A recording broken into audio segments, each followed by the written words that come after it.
안녕하세요. 음악 들리십니까? 네. 요번에 노래는 한국 노래로 바꿨어요. 어떤 분은 또 음악을 또 맞춰주신 분이 계시더라고요. 근데 이제 어느 분은 잘 모르신다고 그래서 한국말로 좀 바꿨습니다. 잘 들리시나요? 네. 이 노래가 평행선이라는 노래더라고요. 보니까 문희옥이라는 가수가 부르는 노래인데 선생님들 잘 따라 부르실 수 있을 정도 될 것 같아서 한번 저도 안 해봤지만 한번 들어보시라고 했습니다. 네. 잘 지내셨어요? 한 주 동안? 네, 사실은 저번에 한번 녹음을 하고 리뷰를 좀 받고 싶었어요. 근데 하셨더라고요. 저기 사이트를 보니까 이렇게 Q&A 강의에다가 올려놓으셔서 질문도 하셨고 또 직접 또 저한테도 오시기도 하셨고 뭐 이렇게 하셨더라고요.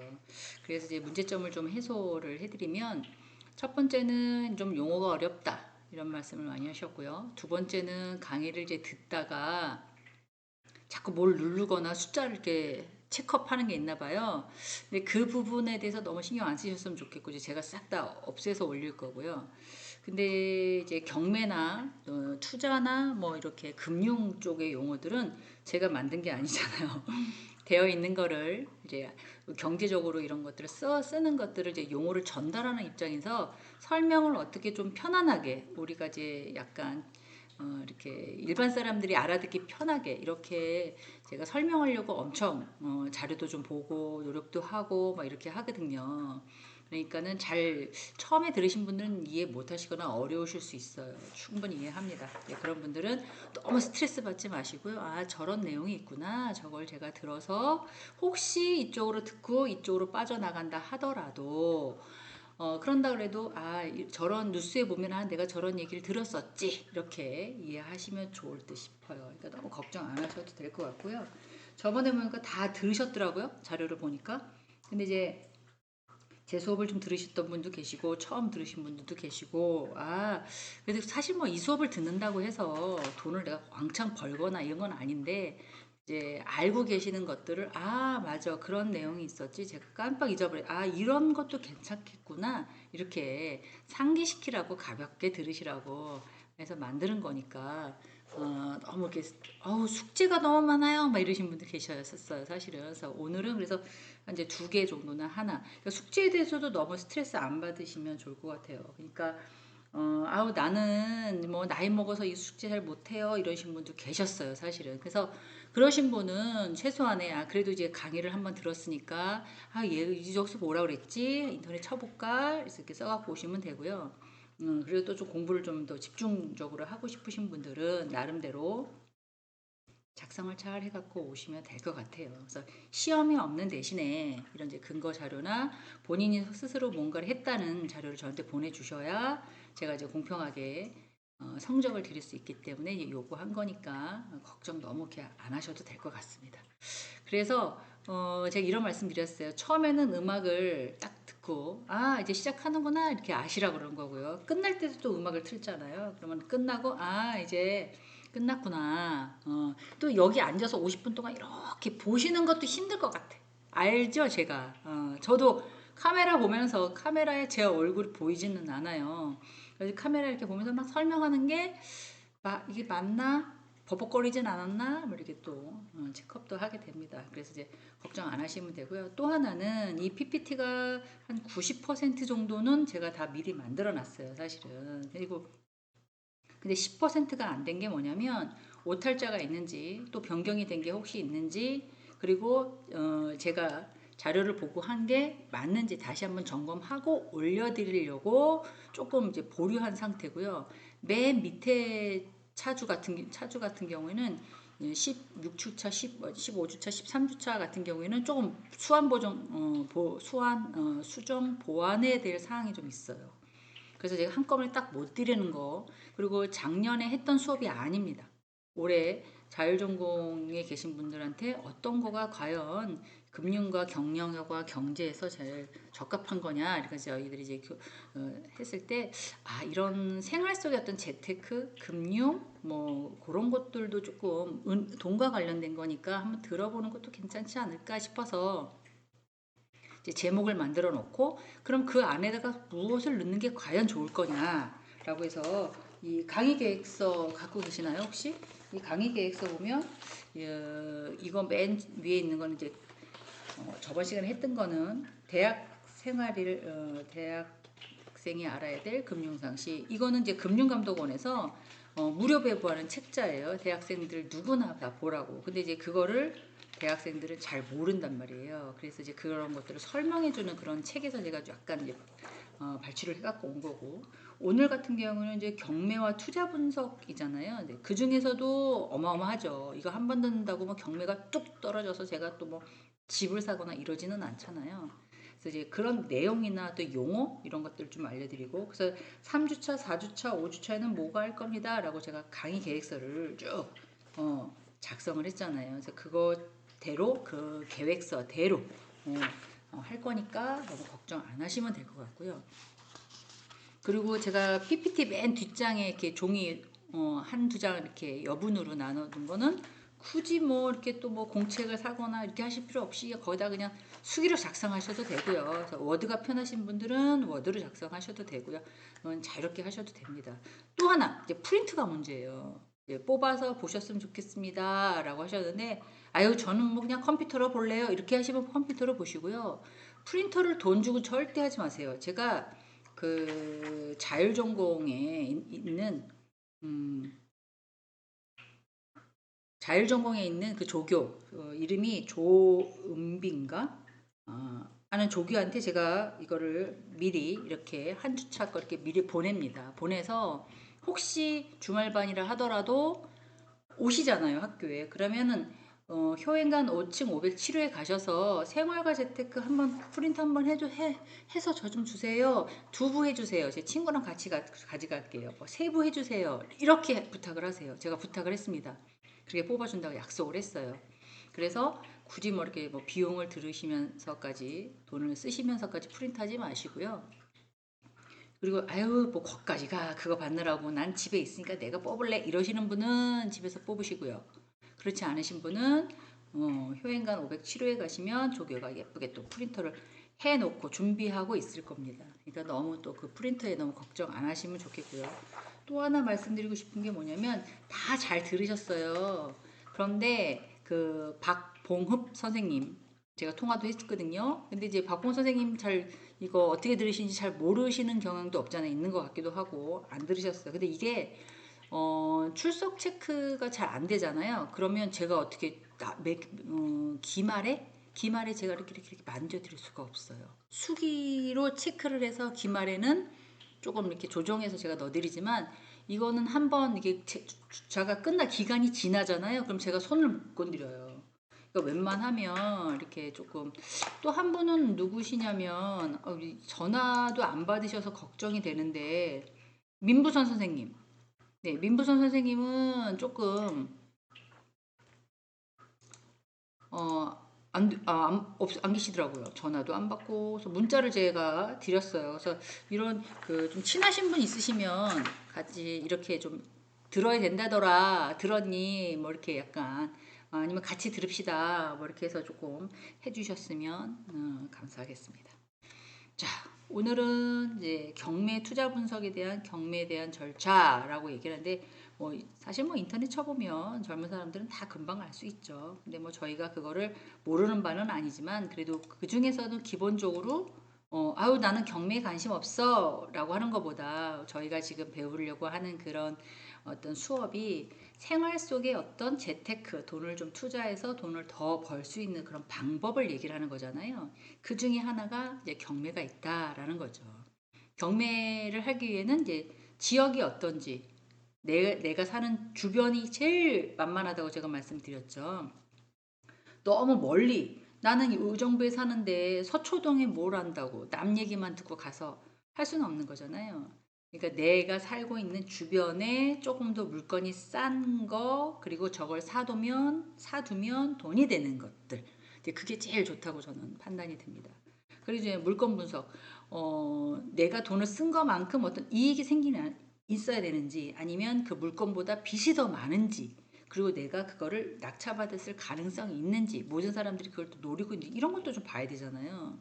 그리고 경매 절차를 전혀 몰라서는 또 안 됩니다. 법무사한테 수수료를 주는 한이 있더라도 내가 알고 법무사한테 의뢰하는 거와 전혀 모르는 상태에서 의뢰하는 거랑은 또 다르죠. 근데 안 돼. 아우, 떨어지셨네요. 그래도 뭐 저희가 고생했으니까 수수료는 내셔야 돼요. 이러신 분도 계실 수 있어요. 그러니까는 그런 일이 없도록 내가 조금 이제 알 수 있어야 되고요. 또 하나는 어떻게 하면 실패한지, 어떻게 하면 성공한지 뭐 이런 것들을 말씀드릴 건데, 제가 그 하나는 그 사이트를 열었어요. 근데 동영상이 들어갈지는 모르겠습니다. 그런데 이 혹시 못 드시는 분들은 그냥 아유 뭘 또 들어 사례를 이렇게 패스하시고요. 그래도 좀 궁금하다 이러신 분은 동영상 안에서 제가 틀어 드릴 건데 잘 안 들리셨거나 잘 이게 상황이 안 되면 한번 들어보시는 것도 좋아요. 근데 이제 제가 뭘 골랐냐면 20대 초반 애가 몇 억짜리 집을 경매를 낙찰받았어요. 제가 제 딸한테 딸이 고등학교 2학년인가 이때쯤 제가 한 100만 원 정도를 이렇게 현찰을 주면서 엄마가 바쁘니까 은행에 갖다 입금 좀 시켜줘. 부탁해. 그리고 제가 한 적이 있었어요. 되게 오래전의 얘기인데. 근데 그 친구가 이제 고등학생이니까 100만 원을 이렇게 가방에다 넣고 은행을 가는데 가슴이 쿵쾅쿵쾅쿵쾅 뛰었대요. 그래서 왜 그랬어? 했더니 몰라. 그냥 남들은 나를 그렇게 안 보는데 내 주머니에 100만 원이 넘게 있구나 생각하니까 가슴이 막 뛰었어. 막 이런 얘기를 하더라고요. 이해되시죠? 그럼 봐봐요.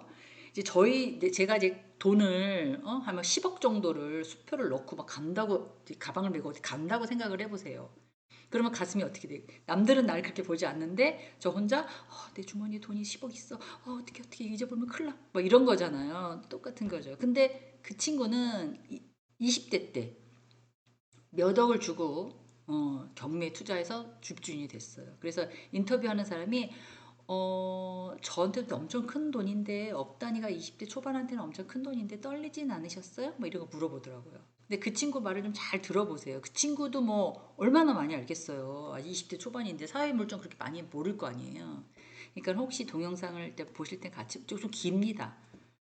그래서 보시고 한번 이렇게 체크하는 것도 좋을 것 같아요. 자, 오늘은 뭐 부표가 좀 어떻게 하다 보니까 제가 부표를 좀 많이 만들었어요. 쓸데없는 표들을. 그래서 지역 분석하고 물건 분석에 대해서 얘기를 해볼까 합니다. 아이고, 지역 분석, 그런데 입지 분석이라고 얘기를 나와 있네요. 경매, 부동산 매매, 분양권 투자, 뭐 이런 것들. 이거는 직접 가서 뭐 현장 분석을 해봐야 된다. 이제 이렇게 의미로 제가 적어놨는데, 부동산을 투자할 때 가장 처음으로 생각할 것, 체크 포인트가 뭐라고 생각하세요? 여기 나와 있는 것처럼 입지예요. 입지 분석. 그러면 내가 앉아서 입지 분석을 어떻게 하면 가장 좋을까요? 요새 또 구글이 또 대세잖아요. 구글 지도가 있습니다. 구글 맵에서 제가 괜찮게 생각하는 그 지역에 대해서 구글 맵을 항공위성으로 좀 보는 거죠. 근데 그게 100% 맞느냐? 그것도 아닐 수 있거든요. 그러면 네이버 메일이라든가 뭐 또 이렇게 뭐 거리 길 찾기 주변 검색하는 거 뭐 핸드폰으로도 있으니까 그런 것들을 보는 거예요. 그래서 그 전체 제가 물론 뭐 가서 보는 건 더 좋죠. 근데 뭐 여기서 100m 거리, 좌우 200m 거리, 뭐 1km 뭐가 있고 이렇게는 너무 힘들잖아요. 차가 있어도 힘든데 왔다 갔다 하는 것도. 근데 이제 구글로 이제 일단 지도로 보는 거예요. 그 주변에 뭐가 있으면 뭐가 이런 것들이 제일 입지 분석의 첫 번째다. 근데 이제 경매를 낙찰을 이제 받았어요. 그런 뭐 그렇지만 이걸 내가 사야 되겠다라고 마음을 딱 먹으면 그때부터는 어떻게 해요? 발품 파셔야죠. 그때는 현장 분석을 하셔야 됩니다. 좀 힘들어도 정말 괜찮은지 이 주변엔 뭐가 있는지 뭐 이렇게 내가 물론 그 집에서 살 건지 아니면 그 집을 해서 누구한테 전세를 줄 건지 월세를 줄 건지 아니면 뭐 부모님이 사실 건지 아니면 내 그 상가를 그냥 아니 경매를 받아서 내가 장사를 할 건지 임대를 줄 건지 뭐 이런 컨셉이 있을 거 아니에요. 이제 그런 컨셉을 가진 상태에서 입지 분석을 하는 거죠. 머릿속에 어떤 목적이 딱 들어오면 거기에 맞게끔 거기 그 내가 사고 살고 구매하고자 경매를 받고자 하는 지역이 적합한지를 보셔야 돼요. 그래서 물건과 종목 뭔가를 어떻게 할 거냐에 따라서 조금씩 다 다릅니다. 입지 분석 자체가. 그렇지만 이제 전체적으로 봤을 때는 그렇게 하는 게 맞다. 그래서 어떤 분은 리스트를 작성합니다. 까먹으니까. 이거 뭐 경매가 매일 하는 게 아니잖아요. 저도 5년 전에 한번 하고 말았다 그랬잖아요. 매일 하는 게 아니기 때문에 막 꼼꼼히 계획을 잘해서 뭘 먼저 봐야 되고 이렇게 그래서 그 리스트대로 우리 장 보러 가거나 시장 같은 데 가면 뭐 까먹을까 봐 이렇게 아유 그것도 잊어버리고 왔네 이러잖아요. 그래서 써갖고 가잖아요. 아니면 쓴 거를 카톡으로 이렇게 메모를 딱 찍어서 가든가 그런 걸 좀 해서 입지 분석을 해야 된다는 거죠. 여기 적혀 있는 거는 어떻게 보면은 뭐 아파트라고 가정을 한다면 지역 그 주변에 반경 1km와 2km 걸어는 못 갑니다. 차로 왔다 가야 돼. 그 지역 상황을 다 봐야 돼요. 예를 들어서 뭐 30대 20대는 좀 그렇고 1누구 3, 40대는 어느 정도 이제는 경제력이 좀 있다고 가정을 했을 때 이제 집을 조금 돈 주고 대출해서 돈 주고 사긴 그렇고 싸게 나온 집을 경매로 나온 집을 내가 사서 리모델링해서 이렇게 살려는 사람이 꽤 많습니다. 그래서 주변에 지하철이 괜찮은 게 있는지 마트는 괜찮은 게 있는지 그다음에 또 애들 학교 다녀야 되잖아요. 초등학교, 고등학교 뭐 이렇게 있는지 그리고 편의시설 뭐 마트 한 번 가려면 또뭐 빠져나와가지고 아우 우리 여기는 아파트는 좋는데 아직 상가가 형성이 안 돼서 저기까지 갔다 와야 돼. 뭐 이런 거는 좀 그렇잖아요. 이제 그렇게 가야 된다는 거죠. 그리고 더욱더 좋은 거는 뭐 체육시설. 아우 좀 가니까 우리는 또 수영장이 있어. 거기 말고 산이 바로 있는데 아 그냥 아무 생각 없이 나는 그냥 뭐 옷도 추리닝 바람이면 뭐 어때? 그리고 그냥 화장도 안 하고 마스크 뒤집어 쓰고 나는 그냥 산에 올라갔다 내려와 막 이렇게 하시는 분들도 계셨어요. 그러니까 그런 시설이 있는지를 이제 지도로 이렇게 보자는 거죠. 왜냐면 나중에 내가 그걸 갖고 있다가 판매할 때도 매매할 때도 엄청나게 중요한 어, 요소가 됩니다. 그리고 또 아까 만약에 부동산에 대해서 내가 투자를 하고 싶다 그럼 지도를 자주 보시는 게 좋다고 전문가들은 조언을 하고 있어요. 아파트인 경우를 계속 말씀을 드리고 있는데 역세권, 역하고 가까우냐, 대단지냐, 새로 생겼냐, 뭐 지하철에 15분 그러면 제가 그런 걸 선호하면 제가 그런 내용을 알고 있으면 타인들은요. 타인들도 알고 있죠. 당연히 알고 있죠. 그래서 그런 데는 비쌀 수밖에 없는 거예요. 뭐 신축 10년 이내는 다 새 거라고 본다고 하더라고요. 30년이 넘어가야 재건축 조금 말이 나올라나 말라나. 근데 10년 이하는 학교가 있고 10년 미만이면 다 콜 이렇게. 그리고 대단지 아우 사람 많아 뭐 이거보다도 관리비가 줄잖아요. 그리고 또 하나 뭐냐면 트렌드 핵가족 및 복고풍 뭐 이게 뭐 베란다도 좀 넓고 뭐 이렇게 이런 걸 많이 하잖아요. 그렇기 때문에 나중에 그 매매할 때 아우 나는 아우 저 브랜드 마음에 안 들어 뭐 갔더니 뭐가 어때? 아, 근데 이 브랜드 좀 좋아. 뭐 이런 거. 사람마다 또 성향이 다르고 조금 낡은 아파트라 하더라도 교통편이 좋고 편의시설이 있고 막 이러면 그걸 삽니다. 사서 어떻게 해요? 안에 리모델링을 다 하죠. 화장실을 고친다든가 베란다를 튼다든가 뭐 이렇게 그거를 회계학적으로는 자본적인 지출이라고 얘기를 하죠. 이 자본적인 지출을 할 때는 어떻게 해요? 내가 1억에 샀어요. 그러면 5천만 원 들여서 수리했어요. 그럼 팔 때 얼마 주고 파시겠어요? 1억 5천? 아유 아니죠. 2억 불러야지.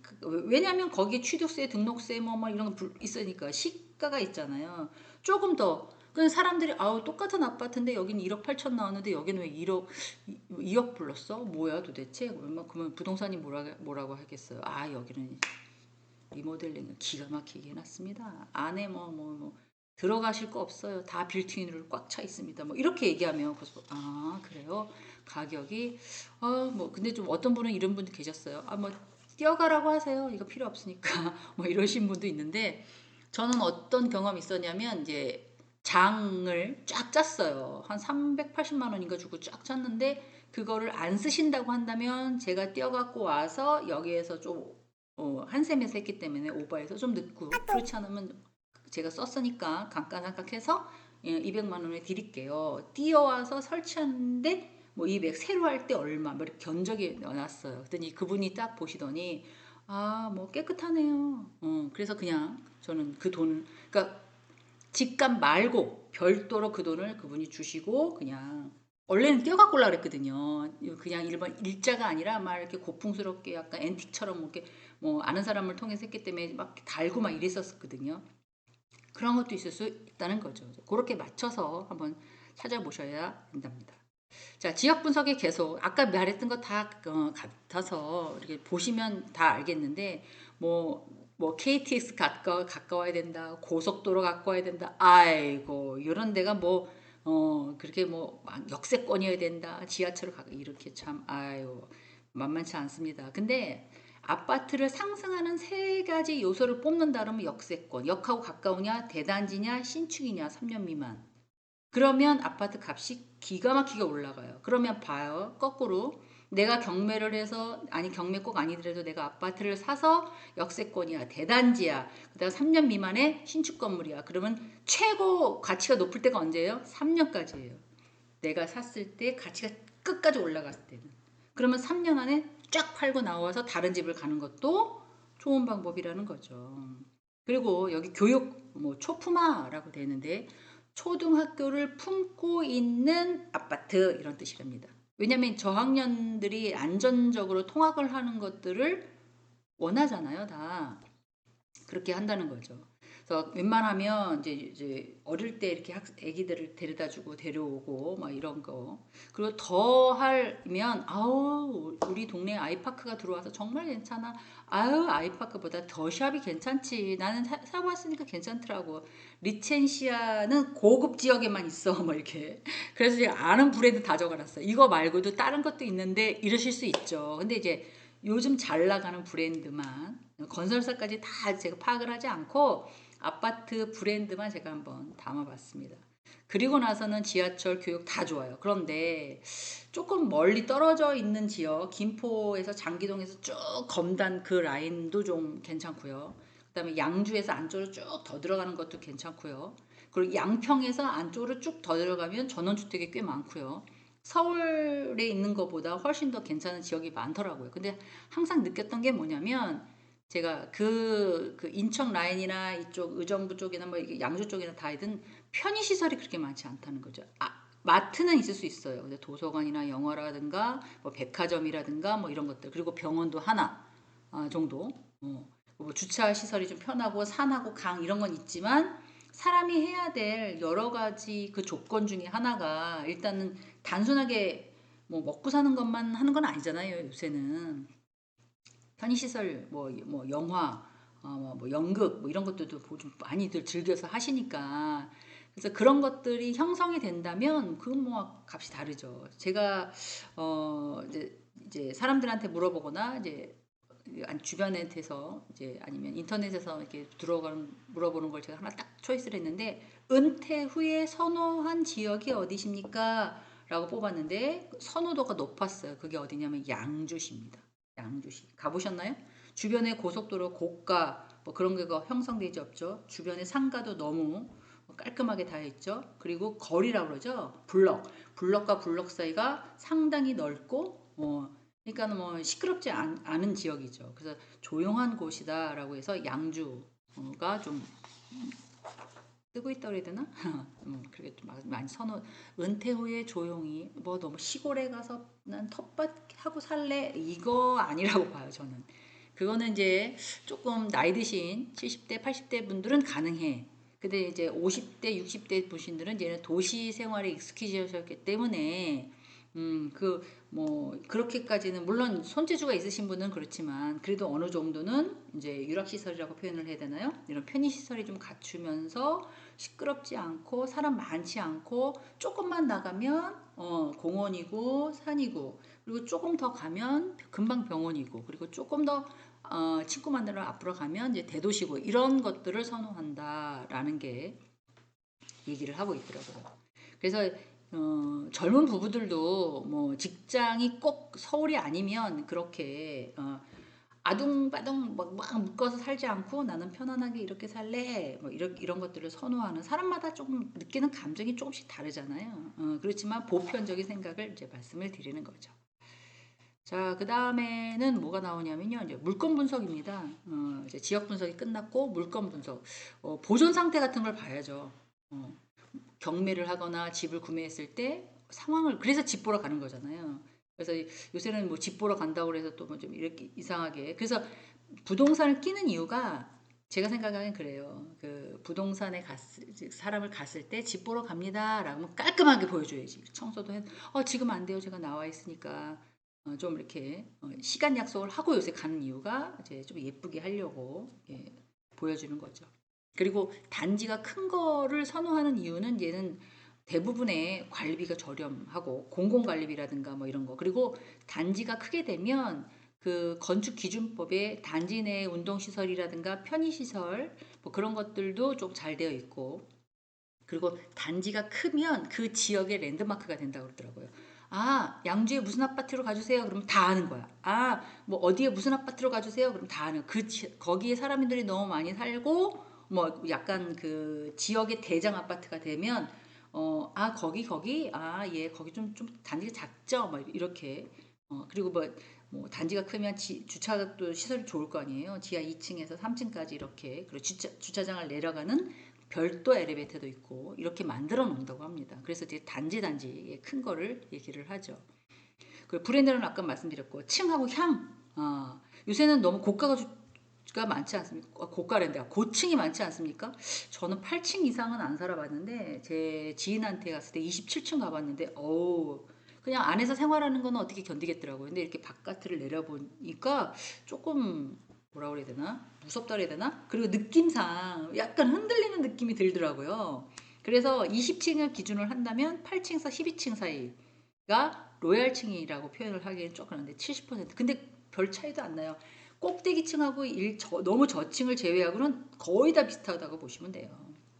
그래서 뭐 13층, 뭐 20층 기준으로 한다면 13층 이상은 뭐 20%로 선호한다. 7층 이하 그리고 뭐 가격이 좀 저렴하다 이렇게.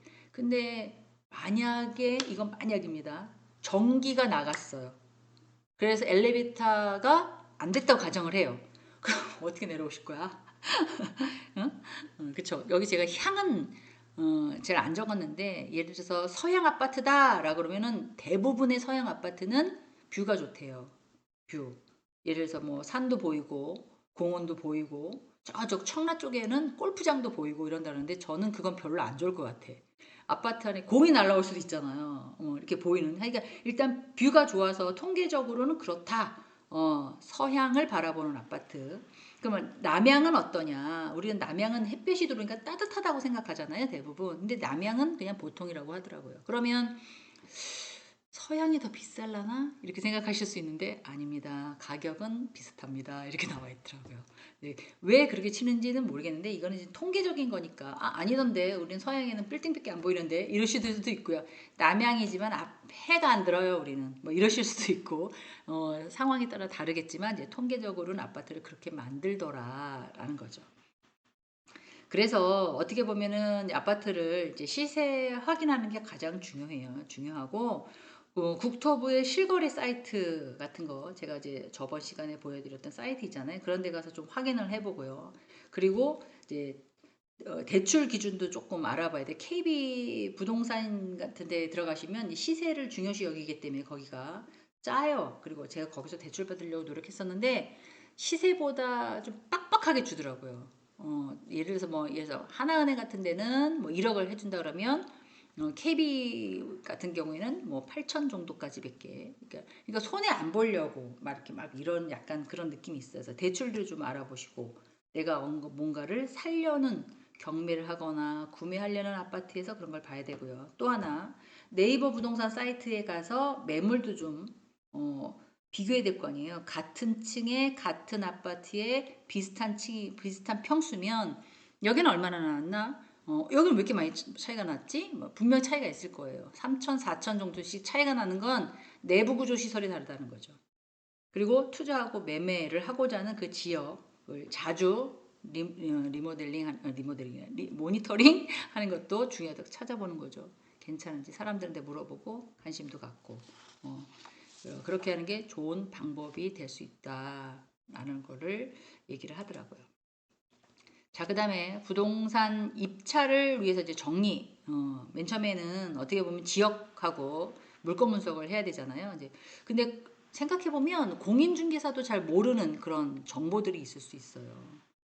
지도하고 부동산, 오프라인, 온라인. 아우, 나는 컴퓨터 잘 못해요. 라고 하면 한 부동산만 가지 마시고 여러 부동산을 가셔서 좀 꼼꼼히.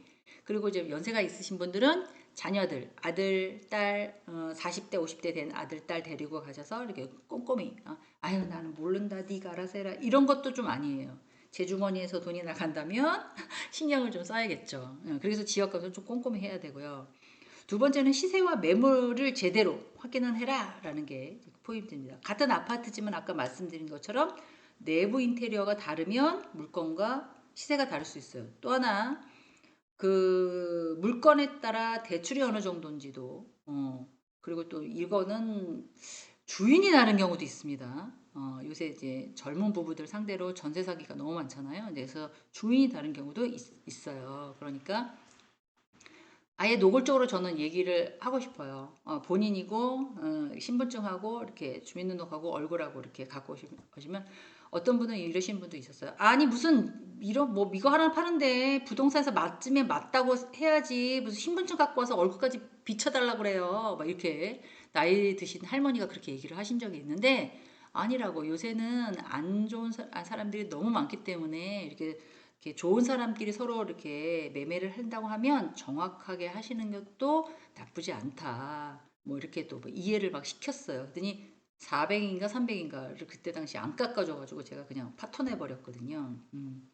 자, 그다음에 중개업소를 통해서 단지의 구조를 꼭 확인을 해라. 물론 부동산이 모르는 정보도 있지만 부동산이 수수료를 받기 때문에 정확하게 그 구조를 잘 파악하는 경우도 없잖아 있어요. 문제가 없는 아파트인지 매각 명세서를 특별히 부담이 없는지 아니면 등기부등본은 제대로 돼 있는지 아니면 근저당 설정돼 있는 거를 차감하고 있는지 아니면 만약에 잔금을 줬을 때 바로 차감할 거예요. 그러면 그 사람 주지 않고 은행으로 바로 넘어가게 하든가 이렇게 얘기를 해야 된다는 거죠.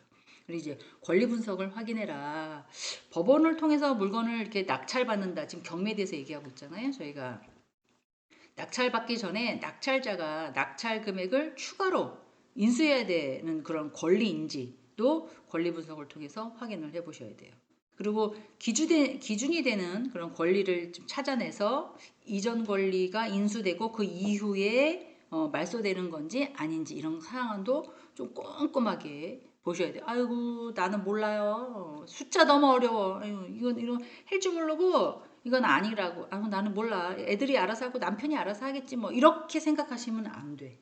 물론 잘 모르죠. 모르지만 그래도 뭔가를 살 때는 확인하고 물어보고 또 물어보고 이렇게 해서 하시는 게 내 재산을 지키고 내 재산을 늘리는 데 도움이 되기 때문에 이제 선생님들은 그렇게 알으셔야 된다는 거죠.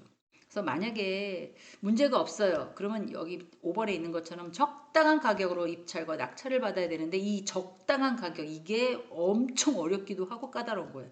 너무 욕심을 냈어요. 그 낙찰을 그러면 받을 수 있을까요? 그건 못 받죠. 저보다 높게 부른 사람이 가져가겠죠. 그럼 낙찰을 받으려고 금액을 너무 또 이렇게 남들이 살까봐 막 올렸어요. 그럼 수익이 안 난단 말이에요. 그래서 경매 전문가는 두 마리 토끼를 잡을 수가 없다. 어떻게 보면 투자 수익이라는 건 매도 가격에서 투입한 비용을 빼야 되는 건데 낙찰할 때 뭐를 생각해야 되느냐라고 하는 게 세금, 취득세, 법무사 비용 줘야 될 거 아니에요. 이거는 저 혼자 못합니다. 개인 혼자 못해요. 법무사를 끼고 해야 돼서 법무사 비용, 중개 비용이 들어가야 돼. 그리고 명도 비용, 누가 살고 있을 거 아니에요 그 집에. 그럼 내보내야 되잖아요. 관리 비용. 그리고 또 그 사람이 뻗팅기고 있어. 못 나가?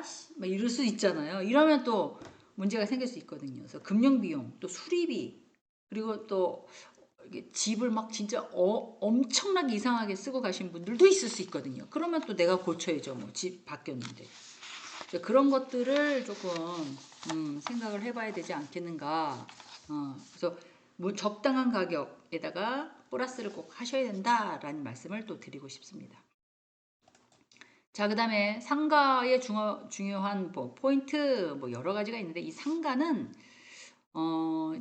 이제 목적이 확실해야 돼요. 내가 그걸 사서 사업을 할 건지 장사를 하나 할 건지, 아니면 임대를 줄 건지, 뭐 여러 가지 개인 사업을 할 건지 말 건지, 뭐 이렇게 해서 주변에 만약에 사업을 할 거라면 주변에서 어떤 제어와 서비스를 어떤 식으로 제공하면 내가 사업을 하니까 돈을 버셔야 될 거 아니에요. 좋은지 그런 것도 좀 해야 된다는 거죠. 그리고 중심으로부터 어떤 뭐 이렇게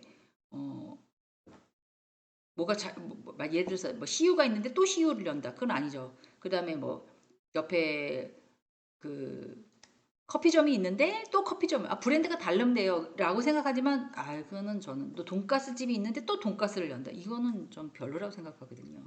그래서 그런 것들을 좀 생각해 보셔야 된다는 거죠. 자, 배우지, 상권과 입지라고 해요. 이 배우지란 뜻 자체가 사전적 의미는 어떤 주변 지역의 물건이나 서비스나 이런 것들을 공급하는 장소가 중심지라고 할 때, 중심지로부터 얼마나 물건도 사고 서비스도 받고 뭐 이렇게 할 수 있는지를 배우지라고 얘기해요. 그러면 제가 만약에 뭐 맥주를 한 잔 먹고 싶어요. 근데 딱 주변을 봤는데 맥주집이 저기 한 200m 있어요. 걸어가서 드세요? 술을 좋아하시는 분들은 난 간다. 이것이면, 저같이 술 별로 안 좋아하는 사람은 안 가, 이씨. 거기까지 먹으러 가, 뭐라 걸어가. 뭐 이런 거잖아요. 그러면 그 상권과 입지 이 주변에 아파트 위에 배우진지, 유동인구는 얼마나 있는지, 잠재적인 소비자는 어느 정도 있는지, 그리고 연령에 따라서 상가에다가 뭐를 할 건지, 이런 것들을 고려해서 뭔가를 열어야 된다는 거죠. 그래서 기본적으로 상가에 들어갈 거, 약국, 병원, 뭐 이런 거잖아요. 그거 외에 뭐 학원, 그리고 나서 나머지가 쭉 들어가는 거잖아요. 뭐 레저시설, 미용실도 들어가고, 옷가게도 들어가고, 또 뭐가 있을까요? 생각이 안 나는데, 뭐 수선집도 들어가야 되고, 뭐 기본적으로 사람이 삶을 영위하는데 필요한 것들, 그런 것들을 상가에다가 집어넣는 게 이제 상가의 지역 분석과 물건 분석에 해당이 됩니다. 물론 상가도 교통과 가시성, 접근성, 뭐 내가 원래 뭔가를 가려고 해. 근데 너무 막 높아, 8층이야. 근데 학원은 가능해요. 학원은 가능합니다. 병원도 4층, 5층, 4층에 병원이 있으면 바로 옆에 약국이 있는 거는 제가 인정. 근데 병원은 4층에 있는데 바로 1층 아니라 뭐 지하 몇 층 있다. 그럼 잘 안 가게 되거든요. 그래서 잘 보이는 곳, 접근이 좋고, 도로가 넓고, 주차도 편하고, 뭐 쉽지 않아요. 쉽지 않아요. 왜 우리나라는 옛날에는 차들이 좀 작았잖아요. 지금은 다 크지만. 그래서 이렇게 좀 이렇게 좁혀가지고 막 이렇게 해놨는데, 옛날 건물에 들어가면서 이렇게 긁히신 적이 혹시 있으신가요? 운전하시는 분들? 와, 좁은데 잘 가네. 뭐 이런 사람들이 거의 다 보면 한국 사람들이에요. 음, 한국 운전의 달인이잖아요. 근데 넓고 편하고, 이런 것들을 이제 그렇게 지으려고 노력은 해요. 신축 건물 상가들은. 근데 그런 거를 구매하기는 좀 금액이 좀 있다는 거죠. 그래서 그런 게 있다면 건축물 대장을 통해서 현재 용도가 확인을 하고, 미용실이었는데 뭐 옷가게로 바꾼다든지 가능하죠. 아니 음식점이었는데 없애버리고 뭐 한다든가, 아니면 똑같은 음식점으로 간다든가, 그러면 기본 뭐 배수 시설이란다, 후황 시설이란가 세팅이 돼 있을 거 아니에요. 이제 그러면 권리금 주고 사고, 뭐 이렇게 용도가 어떤지를 이제 보시라는 거고, 두 번째는 상가 모양을 봐서 도로가 넓히게 됐는지, 가시성이 좋아야 되는지, 뭐 이런 것들. 좀 비싸더라도 그래도 뭐 이동 인구가 많고 여기다 무언가를 열면 소득이 좀 생기겠다, 이런 상가들은 제가 구매해서 이제 내놓으면, 뭐 임대 받을 욕심이니까 내놓으면, 처음에 안 나가시는 분들은 한 손해 보실 생각으로 쭉 떨어뜨려서 월세를 내놔요. 그러면 잘 나가요. 그리고 딱 2년 해놓고, 그때는 상황이 이제 코로나 시대 때 그랬단 말이에요. 뭐 한 월 100만 원 받는 상가를 뭐 한 60만 원이나 50만 원을 내놓으니까 금방 나가는 거예요. 그리고 2년 딱 해준 다음에 조금씩 조금씩 올리시는 거죠. 그다음에 이제 동선도 되게 중요합니다. 엘리베이터가 있느냐 없느냐도 그 상가에 또 5층 이하의 건물은 하나 만들게끔 되어 있다고 하더라고요. 제가 찾아보니까 6층일 경우에는 어떤 거실의 면적에 따라서 다른데 3,000제곱미터 이하이면 2대, 그 이상이면 한 대 더. 그래서 어떤 건물에 가보면 A 엘리베이터, B 엘리베이터, 그 다음에 쭉 돌아서 비상구 엘리베이터, 아니면 뭐 직원용 엘리베이터, 아니면 화물용 엘리베이터 이렇게 만들어 놔 있고, 기본적으로는 8명에서 15명을 탈 수 있는 것들을 만들어 놨는데, 3,000제곱미터가 좀 초과한 기업들은 뭐 60 이상, 16명 이상, 20명 이상 이렇게 탈 수 있는 그런 것들을 만들어 놔야 좋더라라는 거죠. 그리고 화장실이나 비상구 당연히 있어야 되고요. 그리고 그거는 또 시세가 또 달라지잖아요. 제가 아파트도 그렇고 상가도 그렇고 어때가 제일 올라간다 그러셨어요. 3년 단위. 이게 어떤 규칙이나 규정은 아니지만 대부분의 흐름을 보면 그렇더라라는 거죠. 그래서 처음에 너무 비싸다 여기. 서울은 뭐 만만치 않고요. 처음에 조그만 오피스텔 하나도 몇 억씩 하니까 그건 힘들더라도 이제 경기 주변 지역에다가 하셔가지고, 이렇게 제가 아는 세무사님인데 저쪽 양주 라인인가 5층짜리 건물, 엘리베이터가 없어요. 거기는 4층인가 보다. 4층짜리 건물을 했는데 이렇게 층은 4층이지만 옆에가 넓은 걸 사셨어요. 30m인가 주고 사셔가지고 밑에다가 다 세를 주시고, 그리고 4층에다가 본인 이제 약간 그 사무실을 놓으셔서 이제 하시는데, 거기는 상가에 있는 사람이 이제 세무사님한테 임대료도 내지만 기장도 다 맡기는, 신고 대행도 좀 해주시는 이제 그런 서비스를 해주시더라고요. 그래가지고 이제 좀 어렵다 그러면 조금 덜 받고 뭐 이렇게 하시더라고요. 그래서 제가 볼 때마다 와, 건물주 대단하다고 제가 막 이렇게 놀린 적이 있거든요. 그렇게 하시는 거죠. 그러니까 뭐 엘리베이터 하게 되면 막 저게 되잖아요. 막 신고해야지, 뭐 검사해야지, 뭐 미달렸으면 고쳐야지, 뭐 해야지, 뭐 이러니까 나중에 거기가 재개발이 돼서 이제 층이 올라갈 수가 있다면 이제 없애고 이제 올리면 되는 거잖아요. 이제 그래서 이제 분양을 하거나, 근데 그분은 분양을 안 하시고 다 임대를 하시더라고요. 완전 기업이에요, 기업. 그러니까는 요새는 큰 거보다 그런 작은 뭐 2층이나 3층짜리 이런 건물을 사시는 것도 괜찮더라. 그래서 그분이 50대인데 평생 버신 돈 다 투자하셨어요. 투자하셔서 좀 임대료도 받고 뭐 이렇게 하고 계시죠. 제가 만든 PPT가 원래는 이제 제가 또 그 50분을 꼭 맞춰서 해야지 뭐 이런 거는 아니지만 이걸 다 못 넘길 수도 있거든요, 선생님들. 그러면 갖고 계셨다가 제가 만약에 요번에 끝났어요. 그러면 그 다음부터 또 할 거니까 너무 그렇게 아유 이것만 많이 남았는데 더 어떻게 해? 뭐 이렇게 고민 너무 안 하셔도 될 것 같아요. 그리고 이 수업에 대해서 너무 스트레스 안 받으셔도 되고요. 또 아유 무슨 말하는지 하나도 모르겠네 라고 또 하시잖아요. 이렇게 듣고 이렇게 빠져나간다 하더라도 한번 여기로 듣고 여기 안에는 잠깐 또 있는 거니까, 그래도 내가 요 정도는 조금 텔레비에서 뭐라고 그러거나 뉴스에서 뭐라고 그러면 내가 알아들을 수가 있겠구나. 누가 무슨 얘기하면 아들이나 딸이 이런 얘기하면 내가 좀 알아듣겠구나. 이렇게 하시는 것도 도움이 되신다고 저는 생각을 합니다. 그러니까 너무 뭐 시간에, 그다음에 그 챕터에, 그다음에 공부량에 그렇게 너무 스트레스 안 받으셔도 될 것 같습니다. 안 들었는데 그러면 요번에 과제는요, 뭐 아유 다음 주에 하세요. 그러면 뭐 매주 챕터마다 하나씩 내기는 했어요. 근데 이렇게 얘기하다 보니까 시간이 부족해서 밀리면 그 다음 주에 하시면 되는 거고, 또 그 다음 주가 있으면 또 밀려서 하시면 되고, 또 잘못됐다가 그 다음 주에 2번 하실 수도 있는 거고.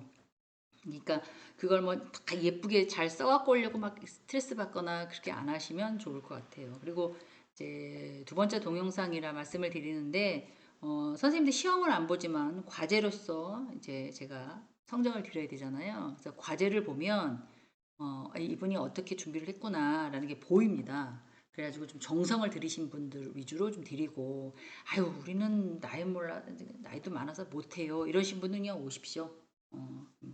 너무 이렇게 스트레스 안 받으시면 좋을 것 같아요. 자, 그다음에 경매 절차입니다.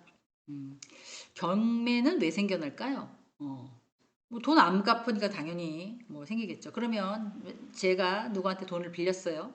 그러면은 뭐 써줄까요?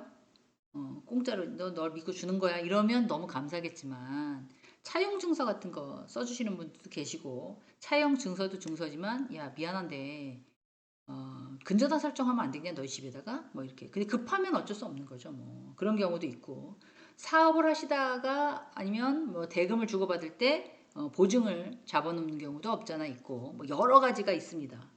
그런데 이 경매는 채권자와 채무자 사이에 채무를 이행하지 않았을 때, 즉 제일 많이 하는 게 은행과 일반 사람이 은행에서 빚을 져서 뭐 건물을 사거나 이런데 뭐 이렇게 코로나 때문에 뭐 임대가 잘 안 나가고 이랬기 때문에 못 갚았어요. 그러면 은행에서 경매하는 경우가 거의 많고요. 개인과 개인 거래도 좀 있지만 기업과 기업 거래가 많고, 첫 번째는 은행과 기업 아니면 개인 거래가 제일 많고, 그 다음에 기업과 기업 거래, 그 다음에 개인과 개인 거래라고 보시면 될 것 같아요. 그래서 뭐 근저당서 설정했더라도 나 네 집 팔아볼 거야 이렇게 할 수는 없고요. 판결을 받아야 됩니다. 근데 그 기간이 요새는 조금만 미납돼도 금방 연락 온다 그랬잖아요. 3개월 이내 다 압류가 끝난다고 보시면 돼요. 은행에서 제가 이제 빚을 졌어요. 근데 대출을 했는데 못 갚았어요. 그러면 독촉이 오고요. 이 2달만 돼도 찾아옵니다. 제가 있는 장소로. 왜 안 갚냐고. 그리고 3개월이 딱 되잖아요. 그래도 못 갚아요. 그럼 바로 압류 들어갑니다. 그리고 법원의 힘을 빌려서 지급명령서 판결문을 딱 받죠. 그게 상황에 따라서 좀 받긴 하는데 6개월을 넘어가진 않습니다. 요새는. 그러니까 빨리 진행된다고 보시면 돼요. 그래서 이런 일이 없도록 조치를 하는 게 제일 좋고, 만약에 내가 피해자라고 한다면, 제가 내 돈을 빌려서 뭔가를 안 갚는다 한다면 그 기간을 좀 억울하지만 기다려야 된다는 거죠. 경매할 때 내 돈이 없다면 어떻게 해야 되느냐. 진행 소송 비용은 사실 들어요. 감정평가 비용이라든지 법원에 매각 공고를 한다든지 뭐 이렇게 비용이 좀 듭니다. 아니 내가 내 돈을 못 받아서 이 집을 파는데 왜 돈이 들어. 그래서 은행은 100% 대금급 말고도 120에서 130까지, 그리고 저번 시간에 말씀드렸던 건 어느 은행은 110까지 이렇게 조금 더 이렇게 잡는 이유가 이런 비용 때문에 그렇습니다. 그러면 경매를 신청하면 어디다 신청해야 되니? 판결문을 받았어요. 법원에다. 그럼 그거 가지고 경매 신청을 하는데, 예를 들어서 여기 보면 서초동 아파트다. 그러면 서울중앙지방법원에다가 하시면 되고, 의정부다 거기가. 그러면 의정부 지방법원에다가 하시면 됩니다. 그리고 이제 요거 잘 보셔야 되는데, 배당, 요구, 종기일이라고 그걸 지정하고 공고를 해야 돼요. 이게 무슨 말이냐면 배당, 요구, 종기일. 배당을 요구해야 배당을 받을 채권자가 나 얼마 주세요라고 요구하는 그런 종기를 얘기를 하는 거예요. 예를 들어서 3월 31일 날까지 이 기간 안에 배당 요구를 해야 합니다라고 했는데 깜빡 잊어버리고 안 해버렸어. 4월 1일 날 됐어. 죄송해요. 이거 배당 요구 깜빡 잊어버렸어요. 그러면 배당 요구가 기일을 넘겼기 때문에 차후에 배당 받기가 어렵습니다. 그래서 배당 요구 종기를 지정하고 공고를 해야 돼요. 그래서 임차인 경우에는 배당 요구를 해야지만 전세금을 받을 수가 있다. 당연한 말인데 어렵게 말을 만들어 놔가지고 처음 듣는 사람은 이 뭐라는 거야 뭐 이렇게 얘기를 할 수 있죠. 경매에 나온 만약에 예를 들어서 물건이 있다고 생각을 해보세요. 근데 그게 1억 원이에요. 그러면 대항력이 있는 임차인이 내가 집 판다고 이렇게 하는 게 대항력이에요. 지금 표현이 맞는지 모르겠지만 약간 들이대는 거죠. 그럼 전세 있는 사람이 주인하고 니네들하고 싸웠어. 뭐 넘기든지 말든지 상관없는데 나는 전세 자금 8,800 있으니까 누가 내놓을 건데 이거 누가 새로 옛날 주인이 내놓을 거야. 새로 지금 경매한 사람이 내놓을 거야. 날 주시면 내가 나갈게. 이럴 수 있다는 거죠. 근데 어떻게 해서 낙찰자가 이 전세 자금이 8천만 원 때문에 뭐 유찰되고 여기서 5천만 원에 낙찰됐다고 얘기를 가정을 했다고 하세요. 실제 비용이 5천이에요. 그럼 1억짜리를 산 사람은 5천만 원에 샀다고 생각하시면 안 된다는 거죠. 왜 그럴까요? 전세 대항력을 갖고 있는 사람이 얼마 가져가야 돼요? 8천만 원 가져가야 돼요. 그러면 5천만 원 주고 샀는데 이 사람한테는 어떻게 해야 돼요? 그거 이상 빼줘야 돼요. 그러면 낙찰자가 얼마 더 써야 돼요? 3천 더 써야 되는 거죠. 그래서 이거 왜 이런 경우가 어찌하여 주택임대차보호법 제3조 1항에 따라서 그렇게 해주게끔 됐어요. 그러면 경매할 때 그런 것까지 다 봐야 된다고 말씀드렸죠. 지역 분석, 그다음에 경매 어떻게 분석을 뭐 상가 분석, 물건 분석 꼼꼼히 따져보라고 하는 이유가 그런 난 1억짜리 집을 5천만 원에 샀어. 아이고 싸게 샀네. 땡큐. 당신 빨리 나가. 안 된다는 거죠. 구매했으면 그만큼 더. 왜 그 사람이 싸게 팔겠어요? 이유가 있다는 거죠. 아유, 뭐 50분 넘었는데 더 하실 건가요? 시간을 일단은 맞춰야 되기는 하고 선생님들도 힘들어 하시니까 그렇긴 한데 네, 여기서부터는 제가 다음 시간에 하겠습니다. 듣고 싶으신 분들은 듣고 싶은 게 아니라 뭐 자료를 더 보고 싶으신 분들은 자료를 더 읽어보셔도 되고요. 뒤에 보면은 제가 이렇게 사이트를 열어놨어요. 근데 이게 인터넷에서는 안 나오던데, 네, 인터넷에서는 안 나옵니다. 그럼 어디서 나와요? 동영상 유튜브에 나옵니다. 유튜브에서 여기 뭐 저기 약간 찾아보시면 사이트를 찾아보시면 이제 얘기가 길어.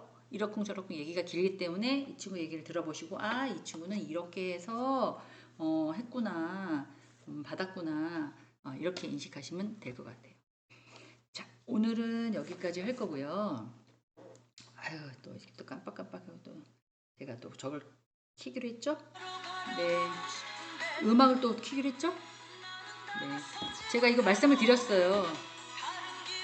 음악을 켜놓고 딴 걸 보다가 음악이 또 나와. 얘 끝나는구나. 그래도 된다는 말씀을 그렇게 이해하시라고. 뽕짝 좋아하시나요? 요새 뭐 트로트가 대세잖아요. 아까 말씀드렸죠? 프린터 굳이 돈 주고 하지 마시고요. 효인관 5층 성인학습자 센터실에다가 제가 의뢰를 해놨어요. 부탁을 드렸어요. 그랬더니 이제 해주신다고 했으니까 굳이 이렇게 하지 마시고요. 거기 가서 이렇게 작은 비용이라도 이렇게 가지고 가셔서 자료 더 들으시면 될 것 같아요. 그리고 안 들으신 분들 있으시다 그랬죠? 그분들 꼭 같이 듣자 이렇게 연락 좀 해주십시오. 제가 전화를 해도 전화도 안 받으시니까. 네, 하여간 즐거운 또 한 주 보내시고 제가 또 빨리빨리 해서 올려드릴게요. 다음 주에 또 만나 뵙겠습니다. 감사합니다.